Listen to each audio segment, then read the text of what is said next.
Everybody, this is Dan. Welcome to Take Pandit's session. In today's video, I'm going to demonstrate how to connect to S3 service from EC2 using AWS CLI. CLI stands for Command Line Interface, and we'll execute some basic commands to see how does it work. All the services used in this demo are under AWS free tier eligibility. So if you are following with me, then probably you will not incur any cost in case you are having a AWS free tier account. So let's go to AWS console and start. The AWS management console, and now I'm going to EC2 console. Let's see if there is an instance. Yes, so demo EC2 instance is running, and if I'll see, this is of instance type T2 micro, and I'm in role, IAM role, demo role attached to it, and that role should have the adequate policy to connect to a terminal. Yes, it has SSM managed instance too. So that means I can connect it through session manager. Those who have seen my last video on how we connect EC2 from system manager, they're able to understand this. In case you have not watched it yet, you can go and watch it anytime. So I'll go to session manager, and then I will start a session. Oh, there is nothing showing. Oh, that's because my region has changed. So I need to change the region back to Sydney. Yes, I can see demo EC2. Now let's start a session. So yes, the session is open. So those who are using a different version of Linux, you may need to install AWS-CLI. I am in this instance using AWS Linux 2. So AWS Linux come with pre-installed AWS CLI agent. So I don't need to install the AWS CLI agent. In case you are using a different flavor, please go ahead and install. But I need to check whether I need to update the agent or not. So I will just check sudo yum update AWS CLI. And yes, it's up to date version of the agent. There is no update required. Now as I have connected this terminal through SSM, so I need to change the ID because the ID is SSM user. So what I will do, I will change the ID to sudo EC2 user, which is a standard sudo su. That's all. Now I'm connected to EC2 user. Perfect.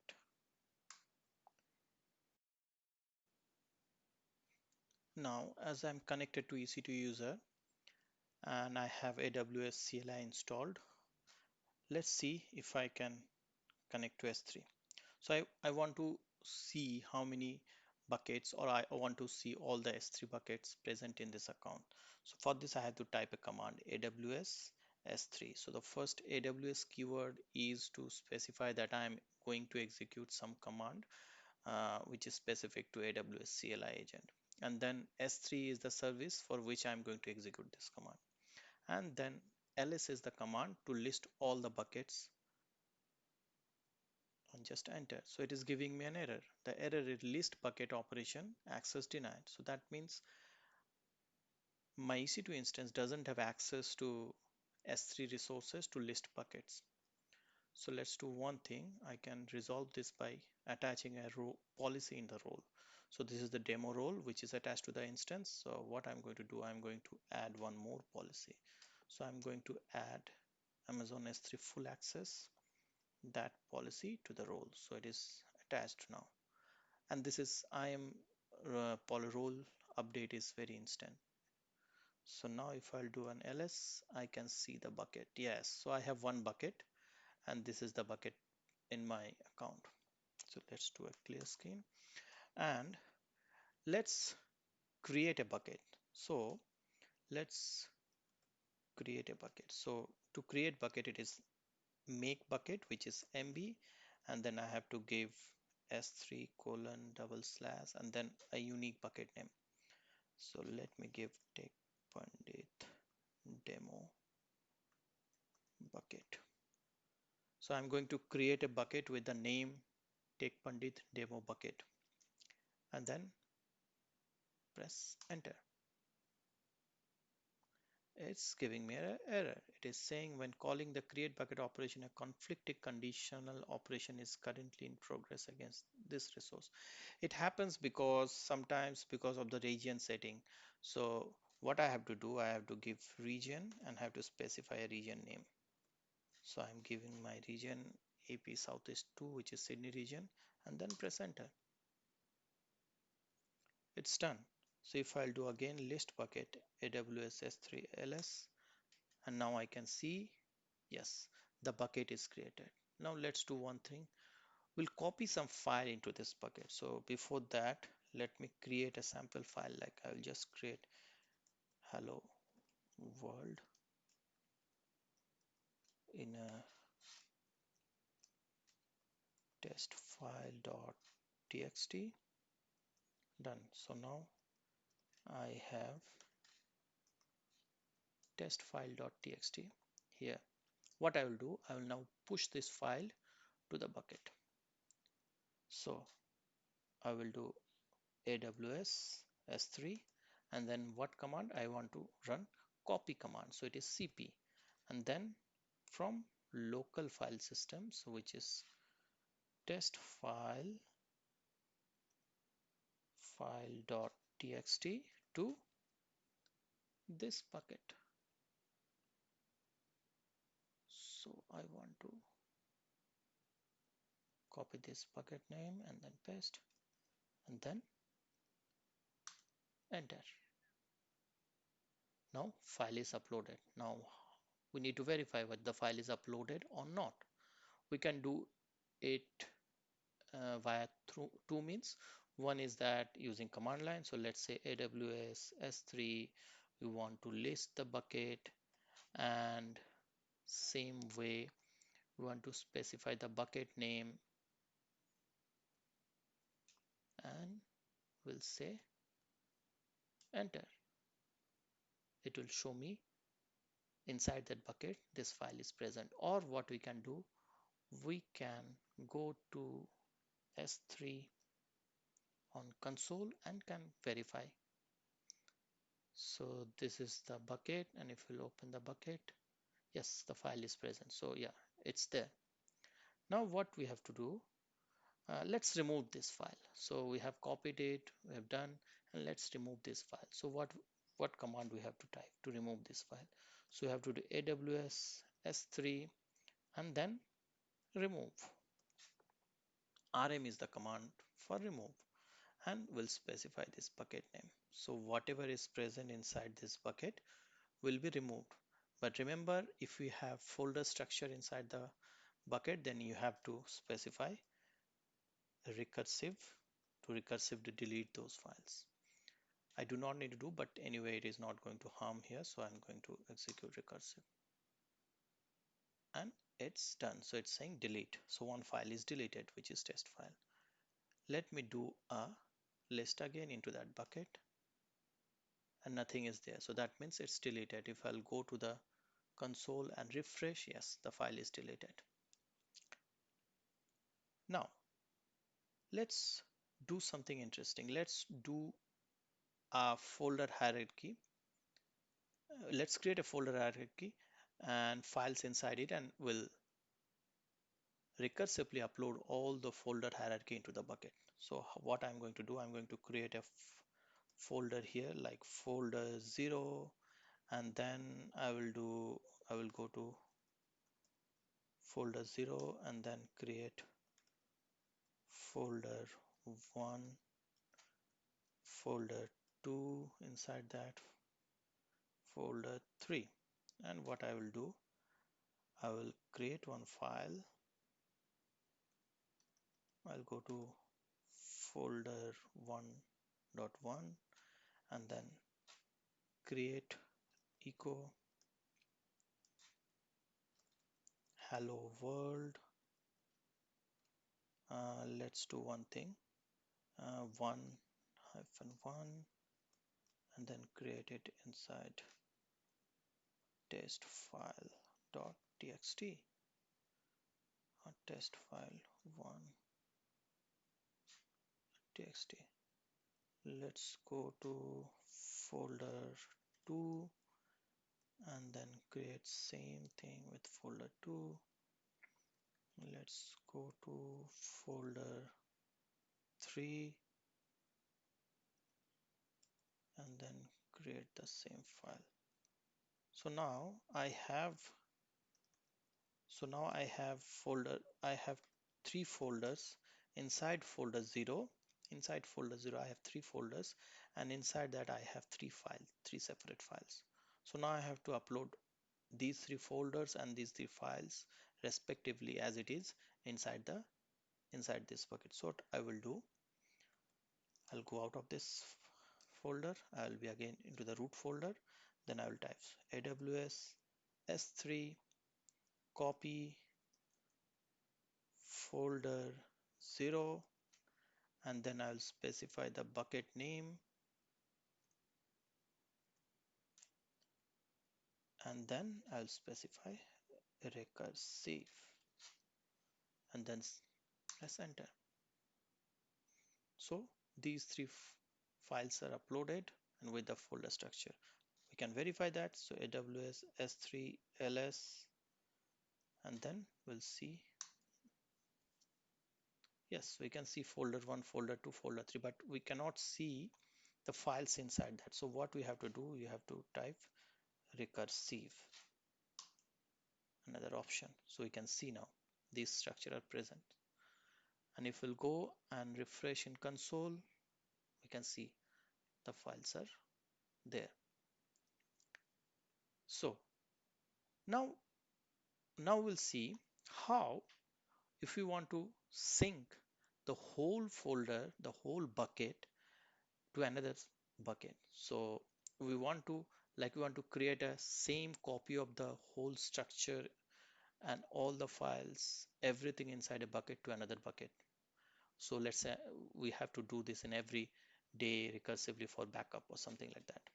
So for that we have to create one bucket. So AWS S3 MB S3, then I will create a bucket, take Pandit demo bucket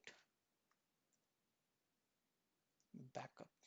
So this is a backup bucket, and I have to specify the region, Southeast 2, and then enter. So this bucket is created. Now I have to, this bucket is empty. This bucket is empty. So if I'll do AWS S3 ls, and I'll just do a list.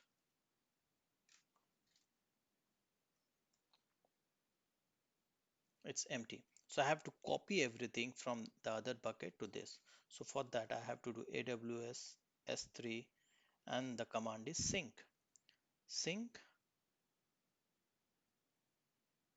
from this bucket, from the source bucket to this destination bucket, and that's all. Just press enter, and we can see everything is copied into this destination. So now the demo bucket backup has those files too. So if I'll do a listing of the backup bucket, yes, we can see the folder structure, and if I'll do a recursive, we can see the files are also present. So this is a simplest way to sync the whole bucket to another bucket. Now when we are uploading any file, we can also attach some metadata to the file to identify the files or the attribute of the files in future. So let's say I'll create one more file. Let's say I'll create another file, echo test metadata to a file called metadata.txt, and then I want to upload this file S3, copy S3 colon pandit demo bucket, and before that I need to write the file name metadata.txt. So metadata.txt is the source and destination is take pandit demo bucket, and then I need to attach the metadata, which is option metadata, and then specify author equals to take pandit, and then press the enter. That's all. The file is uploaded. So the file is now uploaded. If we'll do another ls to the original bucket and do a recursive, then you can see metadata.txt is present. Now, how do we see the metadata of this bucket? And one more thing, how do we verify the bug when we're uploading the file, file is not corrupted? So there is one way we can verify whether the file is not corrupted or if the file is corrupted. The best method here is that if we do a Md5 checksum. So we have the file in our local machine, and we can derive the Md5 checksum of that file. So I will do Md5 sum metadata, and this is the Md5 checksum of the file. And if I want to see what is the Md5 checksum of the same file after uploading the bucket, so for that I have to write AWS S3 API, and then I have to do head object and then bucket and the bucket name. So here you need to remember that you do not need to specify S3 colon and double slash, just you will specify the bucket name with double hyphen bucket option, and then we have to specify the key, which is the file name. File name is here metadata.txt. So once we'll execute this command, we'll see a list of attributes we can see here. So we can see the e tag, that is the Md5 checksum of that file. So if we'll verify this one with this one, so both are matching, so that means the file is intact, so there is no corruption in the file or during the upload.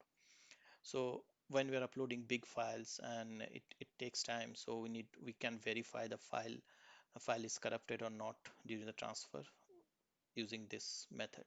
And you can see that additional metadata, which is author text pandit, is also attached here, so we can see this additional metadata also here. Now, as we have done, and let's see how we can remove the bucket or remove the content of the bucket. So let's start with the deletion of the objects. So we have already seen deletion of the objects before. So so how we will delete a bucket? So to delete a bucket, we have to type AWS S3 and then remove bucket is the command. RB is the command, and then we have to specify the bucket name S3 colon and then take pandit demo bucket, and then just press enter. It says remove bucket, but it's giving an error. What's the error? The error is that bucket is not empty. So before removing the bucket, we need to empty the bucket, and API cannot remove a bucket if it is non-empty, so it will give me an error. So because of that, what we have to do, we have remove everything inside the bucket before deleting, and the command is rm we have seen before. And we have to do it recursively because there are lots of files inside. So recursive option, and then press enter. So delete, delete, delete, delete. All the files are deleted. Now if we'll execute the remove bucket command, bucket is removed. Now if I'll do a AWS S3 ls, we can see we have the backup bucket and the previous bucket, but we don't have Tech Pandit demo bucket, so it is removed. So that's all for this tutorial, and I hope you have enjoyed. Thanks for watching the video. I hope you enjoyed it. If you like this video, please hit the thumbs up. If you want more videos like this, please subscribe to my channel and motivate me to create more content. Thank you.